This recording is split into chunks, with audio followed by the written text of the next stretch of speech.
Welcome back to the Badass is the New Black podcast. I'm your host, Chrissy Chin. Here on the podcast, I help guide you to build a standout, kick-ass brand online. I also help you market your products in a sexy way, not a sleazy, salesy way. And then, of course, my favorite thing to teach is automation so that you can work less and enjoy a whole lot more of life. Today on the podcast, I have Alexandra Greiner. Alexandra is a graphic designer and founder of Zagga Creative, the one-stop shop for your biggest and baddest branding dreams.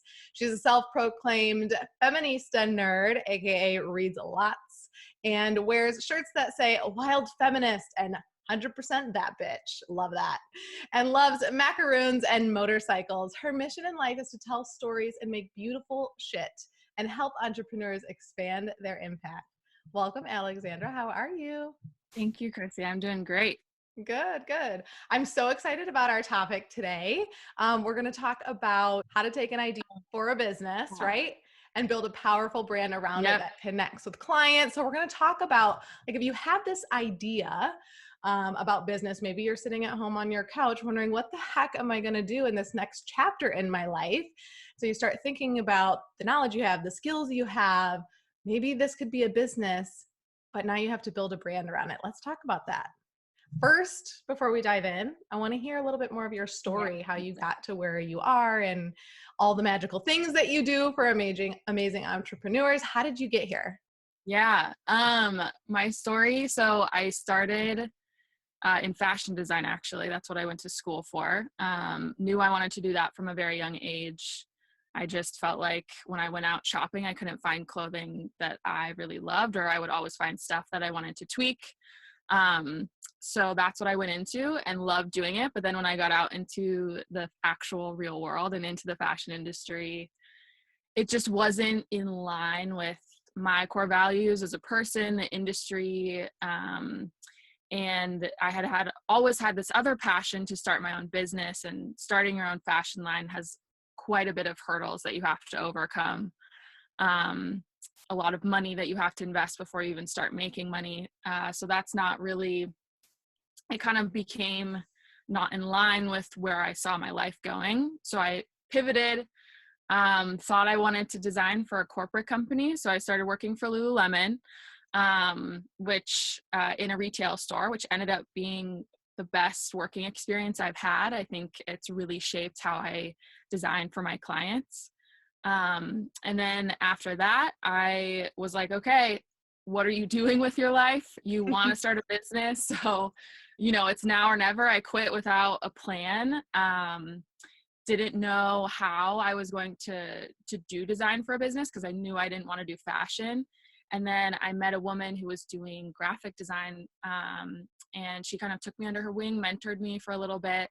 And then I did graphic design on the side for about 2 years. And then I finally took the plunge back in August to do it full time. And what I love bringing to my clients is just helping them capture what makes them unique, what their story is, what impact they want to make with their company and with their brand, and then being able to tell that across every platform that their clients or customers come into contact with them. Yeah, I think that's something that people that are just getting started sometimes don't realize, that, or they don't think their story is powerful. I know I felt that way getting started, and I would tell my story. I'd meet people at events and things like that, and they'd be like, "Oh, tell me your story." And I would tell them, like, "Oh my gosh, that is such a great story." And I'm like, "What are you talking about? Like, just like my story, it's not really that cool." And they're like, "No, it is really cool."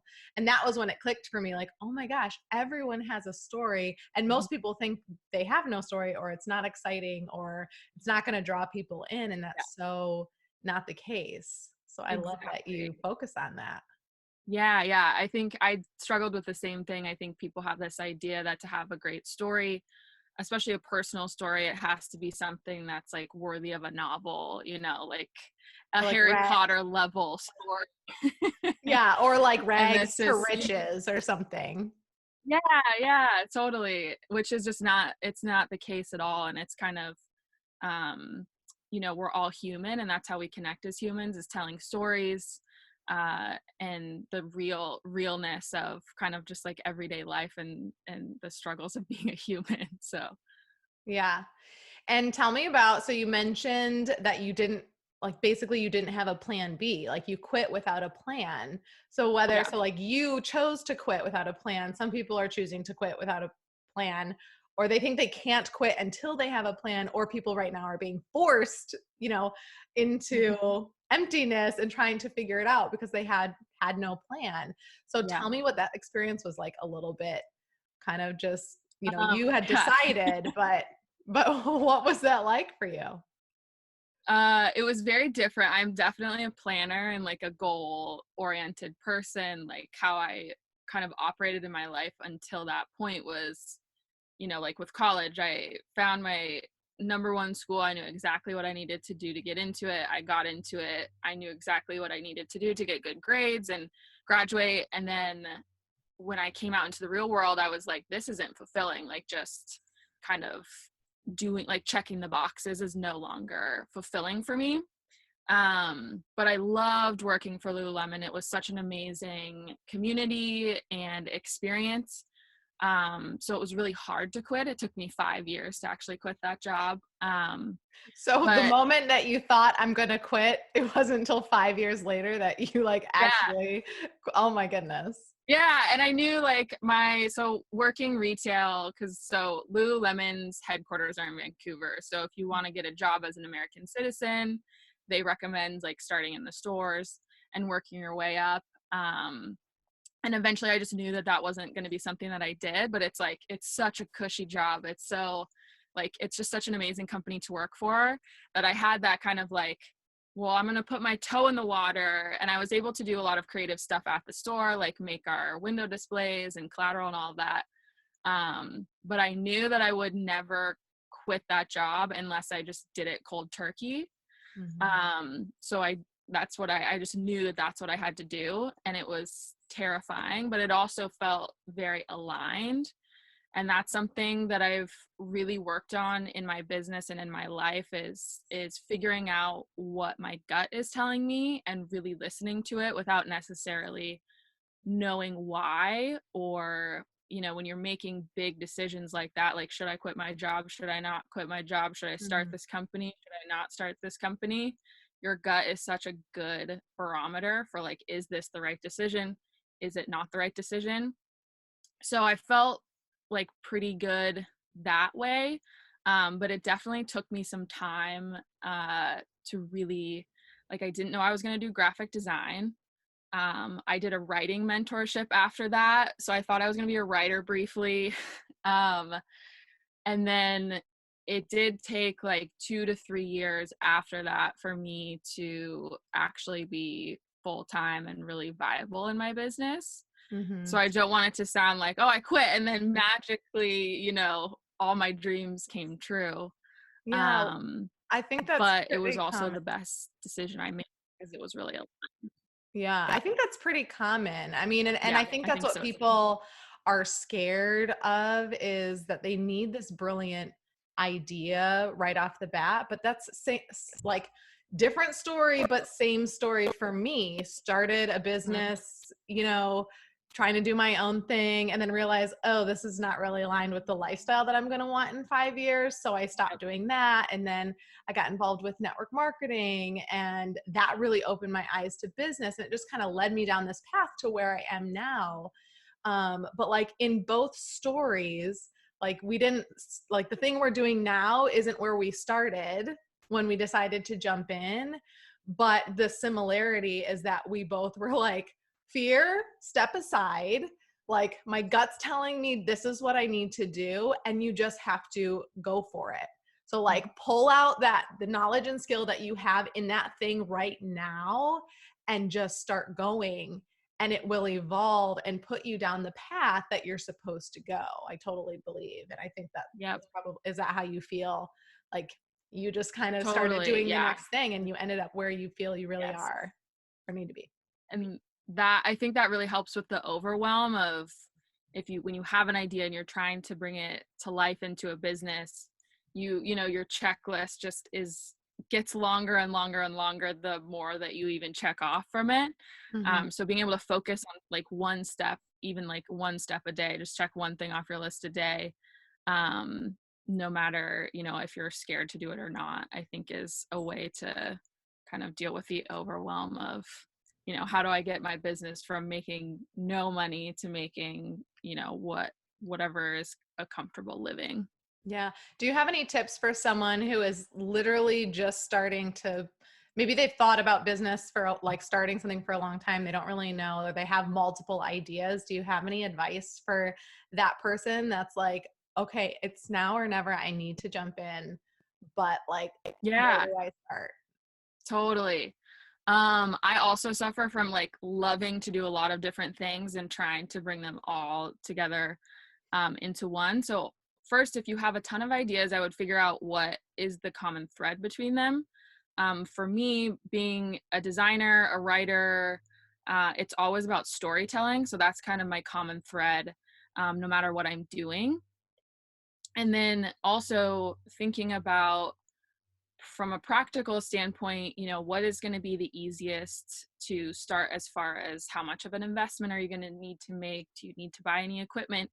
That was kind of why I left the idea of having a fashion line behind, because it was going to take so much money to get fabric, get patterns, all of that. But starting a graphic design business, all I needed was my computer. So it didn't take a lot of money to start first. So Mm-hmm. that's something to consider as well. And then you can always, too, if you have a few ideas that are really viable, I always like talking it out with a few of my like really trusted friends and family. And, if it's an idea for a product, you can talk to people about, would you buy this? Is this something that you would want? If you're offering a service, kind of going out and researching what's the market like right now. What would my competition be? What are they doing? And how do I do it differently? Mm-hmm. That's a big factor in if your business is going to be successful or not, is do you have something different to offer in your field? Yeah, I love that. And that validation piece, I think, is so big. And that's something I do. I'll watch Shark Tank and people will throw all this Yeah. money on the drain. And then that's one of my favorite shows. And then it's like, did you validate? Like they have no sales and they haven't even really validated that like people are going to want this. And they've thrown like $50,000 down the drain. Yep. So validation is so big in everything, like something that's created from scratch, or especially if you're going to invest a lot of money or a lot of time, because time is Mm-hmm. money. Yep. So I think that validation piece is really key. And you don't need 1,000 people to validate your thing. Just get a No. couple people to say like to that will give you their honest opinion, not like your mom who's just going to say like, that's the Totally. best idea I've ever heard. But like people that are Yeah. going to be really honest and be like, Chrissy, that idea is the dumbest thing ever. And like, no one's Totally. like, okay, fine, back to the drawing board. Yeah. Totally. I Uh, agree. and then I love that you said, and I talk about this in my course, is like, you don't necessarily have to be better, but you have to be different. Like if you're not gonna be better, you have to be different. Mm-hmm. And I think that's so key. And so I think that is also when someone's starting, they're like, oh my gosh, well, I have to do it better than the other person. And that like freezes us up. But if I love that point that you made, just think about how you're different. Like how are you different than that other person? If you're making a product, how is it a little bit different? If you're coaching, how is your coaching style a little bit different? So I love that idea. I love the point that you made about like finding the common thread. Like as you were talking, I was literally thinking about like, what's my common thread between like all the things that I've done, and it's helping people. I mean, that sounds so Yeah. vague and whatever, but I Yeah. think like, Yeah. oh, helping people with health and wellness. Oh, helping No, people yeah. with business. So that's like the common thread. So I love that tip that you gave. So those are all really, really good tips. Let's take a tiny little break from this badass podcast to talk about Kajabi, or as my husband calls it, Punjabi. Babe, it starts with a K. Kajabi. This is the platform that literally makes all the magic happen. It's plug and play, no coding necessary. And guess what, you guys? The best thing about it is that you get your very own mobile app with it. I looked into building an app and it was going to be over $100,000. You get your own right there. The platform is so affordable too. So instead of paying for individual platforms like your CRM system, which is going to host your email, your landing pages, which is going to capture your email, your website, which is going to be where all the magic happens, a community space, it's literally all in one. So it doesn't matter if you want to host courses, educational classes, have libraries in there for your team. This is absolutely the way to go. And I have a month free for you to check it out. So hop over to my website, thechrisychin.com/Kajabi, Kajabi, and you can check out a month for free. I cannot wait to see what you create. Please do me a favor, send me a DM, send me an email once you've created something so I can see it and check it out. Can't wait for you to get started and scale your business like a badass boss. All right, let's get back to the podcast. Okay, so once you're like ready to, you're like, okay, I have these million ideas, but I'm going to go with this one because it seems, to be aligned to, I can handle the cost or the time that it's going to take to put in. Now, like branding, because that's your thing. Mm-hmm. So let's talk about it. Yeah. And I think a lot of people look at branding as, oh, that's just my logo. Oh, it's just the like pretty things that kind of dress up a brand. And branding is so much more than just the visuals or the graphic piece. That's kind of my area that I focus on. But what I do with clients beyond that is we look at, we do that research on who's out there in their field that's going to be a competitor. Where is their niche in the market, so that you can start building a story around those things. So a story that speaks to your niche. Who is the person that you want to talk to? Who are the people that you want to work with, that you want to serve, or that you want to sell to?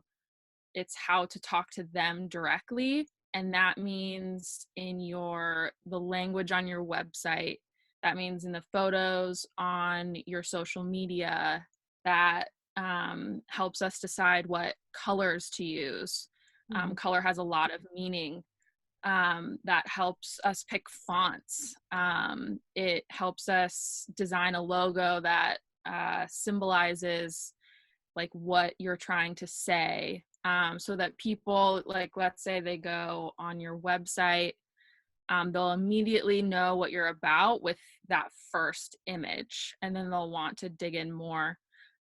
So with people just starting out with branding and with starting a company, the biggest thing that I see is that they kind of rush from, okay, I have this idea. I know it can make me money. So let's just slap some branding on it. Like, let's just slap some logo and we'll run with it.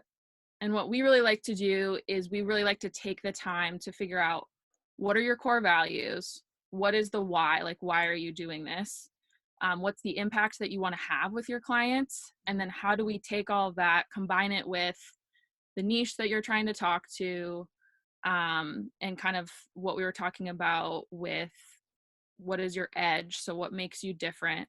And we take all of that and then we start weaving a visual identity, brand identity.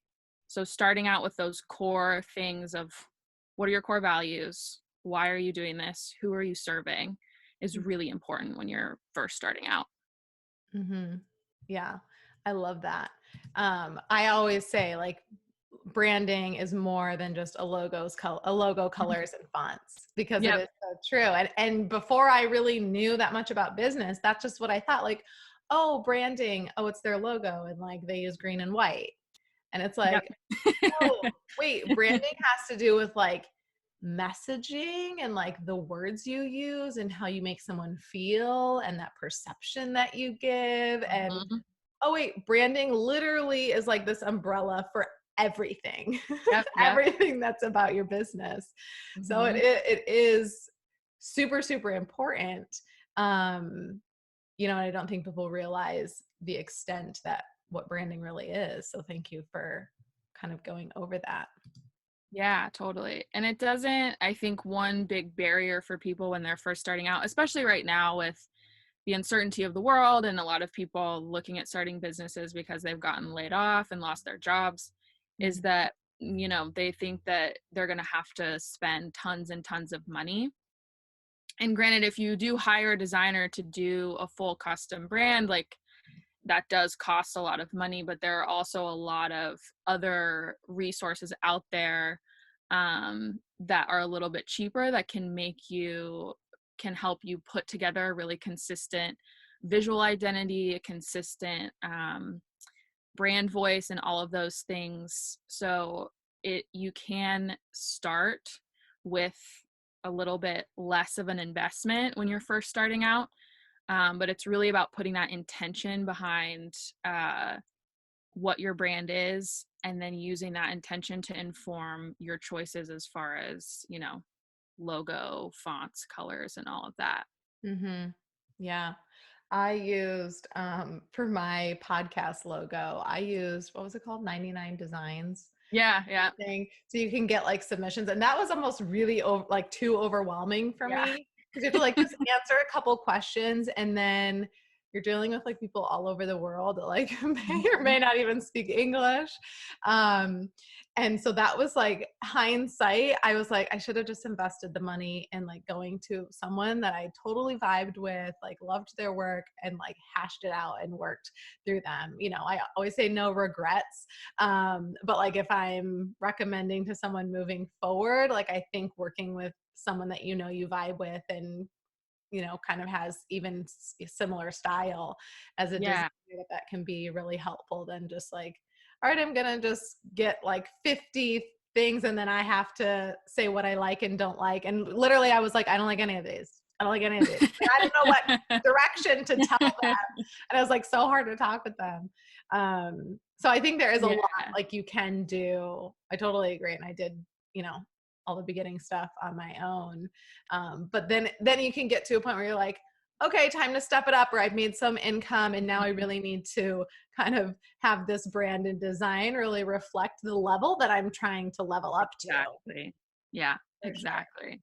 Yeah, I can definitely convey. That's a big piece of branding, is conveying like your expertise, conveying the level of service you give your clients, conveying the luxury of your product or service, all of those things. Mm-hmm. And like that kind of goes with everything. I mean, I like, we were, before we got started recording, we were talking about like office and like Yeah. you're in a closet, and I was like, this is going on YouTube. Like, I'm totally fine with you being in a closet. Are you fine you're in a closet? Just like, yeah, Yeah. totally. And you're like, oh, your office is so pretty. I'm like, well, it did not look like this when I started, and then I had a decorator help me, because it was like, all right, like leveling up. Not that Yeah. the closet is putting you at where you are in your business. Right. Sometimes circumstances have to put us in the closet, and guess what? That is okay. We just keep doing our business, right? But Totally. I'm getting my memories from Facebook of like starting out in my lives, and like looking at like what I was wearing or where I was in the background, and there's literally nothing. And Mhm. I still started to grow my business. Like, you Yeah. don't need to spend thousands of dollars on a decorated office to start growing your business. Like, stop Right. making excuses on like, Mhm. it doesn't look, professional enough or whatever. Like, just start somewhere. Like, just do it. So same with branding. Like, if you can't afford a, brand expert to dig inside your brand and create this beautiful brand for you, just start with the thing, like the look Mhm. and feel that is natural to you. But then definitely, when you can, like, invest in a professional, because it will just make you feel that much better about your brand and what you're doing and everything. Yeah, totally. I agree. In my actual office, this is not my actual office, I have like a bookshelf where I've color coded all my books, and people Uh-huh. always comment on that like during Zoom calls. So, and I didn't pay somebody to do that. I just organized it like that. So, Right. you can add those little elements in. But it honestly, for me, being a designer and people noticing that, that's a brand moment, because they're like, oh, color, she is organizing things via color. Yeah. So you can kind of like any little thing like that, like the background, like the environment you're in, when you're doing video calls, especially if you're a coach, can impact your brand. Mm-hmm. Like what's inside your course can impact your brand, all of that stuff. Okay, so I've got a lot of network marketer listeners. And so this is like my Mhm. biggest thing for them because I've got a new course, Build a Blissful Business. And we do talk about branding in there. A lot of it is so much branding. And the biggest thing that I see is that people will identify their brand just as that company or that product Mm, instead of really like developing their own brand and having the product be associated with their brand. And like it's obviously aligned with your brand because you love that product so much that you're sharing about it and, you know, selling it per se. But exactly. what would do you have any thoughts or tips on someone who is selling someone else's product that has a brand? Yeah. But they've got to really dig into their own identity and brand. Yeah. What would you tell that person? Yeah, I think that's so important because people can have so many preconceived notions about a company or a brand. Like, let's say you're selling a certain product, they can already have preconceived notions about it. But then if you bring your personal kind of twist on it, that's going to set you apart from other people who are selling that product. And it's going to kind of bring another layer of credibility and expertise and all of that. So I would say if I was going to build a brand identity for somebody that was selling a product that already has a brand built around it, I would first do a lot of research on that existing brand because you want the two to be complementary of each other. You don't want, at a basic level, you wouldn't want the colors of the already existing product or company to clash with the colors of your new brand. So I would definitely dig in a lot to what that current brand is. And then I would dig into what makes the person who's selling it unique, what makes them different, what do they bring to the table. Let's say they're selling makeup. Do they have a background as an esthetician? How can we convey that with a logo? If we're designing a logo, can we incorporate some elements of the product's brand, their logo? Are we going to use the same colors? So there are ways to kind of put the puzzle pieces of the two brands together. So I would just really understand the two as separate and then figure out how, again, the common thread, like what are the common threads? How can you kind of marry the two? Mm-hmm.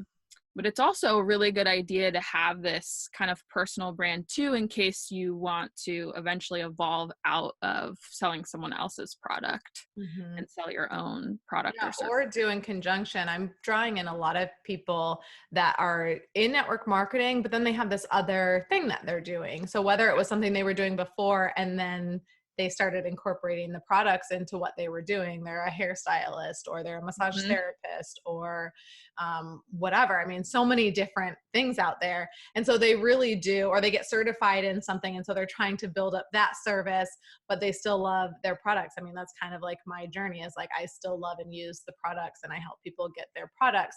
But like, this is like my main thing. Like I've got some different main things. So kind of being able to build that personal brand that Mm-hmm. can hold those products and the other passions that you have, I think is really kind of sets you at the ultimate place because then Yeah, you can just evolve into how you want to exactly. evolve and leverage different ways to make money. Exactly. Yeah, Exactly. Yeah. I I love agree. that. Is there anything else that you want to share before I'm going to do a rapid fire questions with you at the end? So any Oh, other rapid fire. yeah, didn't pre-warn um, you on that one. Yeah, so let's what see. anything else that you want to share with someone who's just feeling a little bit lost in branding or overwhelmed? Yeah. Ooh, yes.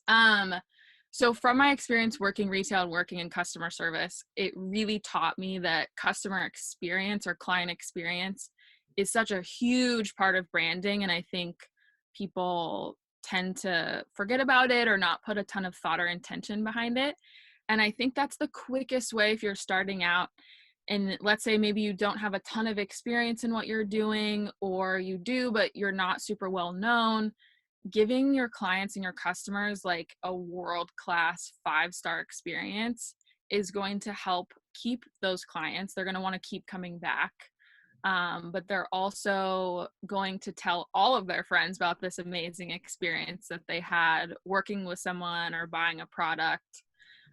So putting a lot of intention into your customer's experience is such a good way to leverage branding, and telling your story that usually doesn't cost a lot. Yeah, I love that. Creating super fans. I Yeah, always say like try and just make 1,000 super fans and you'll have like $1 million business. exactly. Okay, you ready for some questions? Yeah, Okay. Jeans or yoga pants? jeans. Describe yourself as a teenager in 3 words. Ooh, nerd, stylish, and awkward. Plain water or flavored water? Plain. Biggest pet peeve?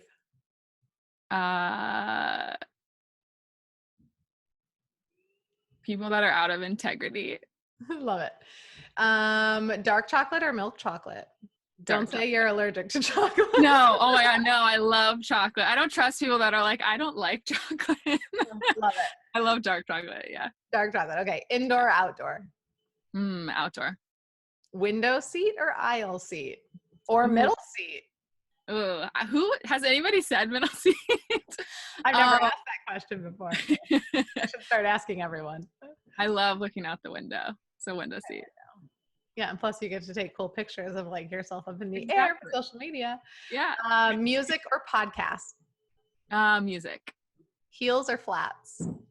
Heels. Hamburger or taco? Ooh, that's a tough decision. Tacos. Beer or wine? Wine. Bath or shower? Bath. Netflix or YouTube? Netflix. Blinds or curtains? Both, because I hate light when I sleep, so I like to have pitch dark. Okay. Oh, that's a good one for the next one. Fan or no fan when sleeping? No fan. Passenger or driver? Driver. All right, I think that's it. That's it. Those are good questions. I love it. I love it. I always love doing that. And sometimes I forget. I'm like, I really have to like make a note to be doing those every episode because I think they're so fun. Yeah, they're fun. Know you a little bit better.